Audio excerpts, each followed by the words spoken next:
I'm sitting here with my cup of coffee, which is probably one of the most important things that you need to find any success. Well, I'm just kidding. I mean, do you like coffee? I don't know. But if you like coffee, you know what I'm talking about. You definitely need it. But what it got me thinking about was how much I really wanted a jelly-filled donut. A glazed jelly-filled donut is one of my favorite things, especially if it's raspberry flavored.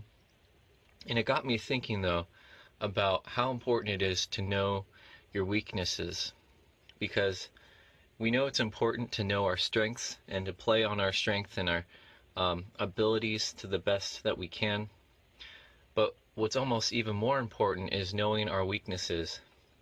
So what is your jelly-filled donut, jelly-filled raspberry flavored glazed donut?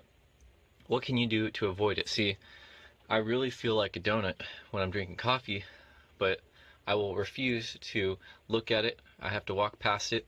Now, I'm not always successful. I'm not going to lie to you and say, I always win the battle, the donut battle. But what is your weakness and how can you avoid it?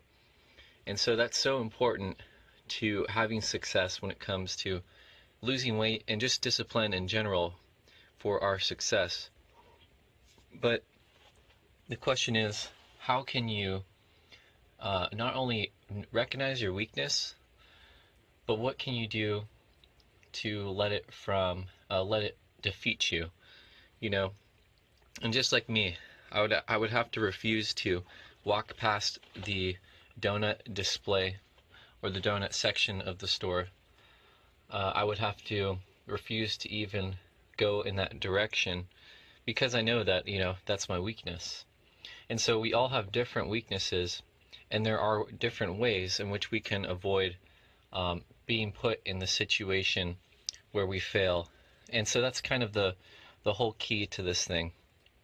So that's the tip for today. Just think about what are your weaknesses, whether it's cookies, sweets, maybe it's not sweets, maybe it's salty foods, or maybe it's something that you just absolutely have to have if you're right next to it. Maybe it's a churro or something. But then always remember there's a way to avoid putting ourselves in that situation. So when we tend to fail, right, when I tend to get the donut and I cave in, it's because I've let myself be in a situation where that could even happen.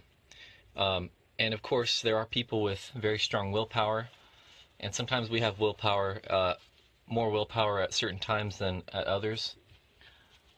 But what can we do to avoid the situation? Because if we avoid the situation, it's much easier to resist than being in the situation and then just trying to use willpower, which willpower, as you probably realized, can be very difficult to use successfully. And a lot of times it can be good in some situations, but when that donut is facing you it's looking at you right in the eyes, it's hard to rely on willpower, and we all know what that feels like. So that's just a brief tip, is not only to think about your weaknesses, think about the points of failure for you personally, but then think about how do I avoid putting myself in a situation where I'm staring at it and looking at it in the face while it's tempting me to try to eat it. So I just thought that was hopefully helpful. Thank you for your time today and listening. Now I'm going to finish up my coffee. Have a great day.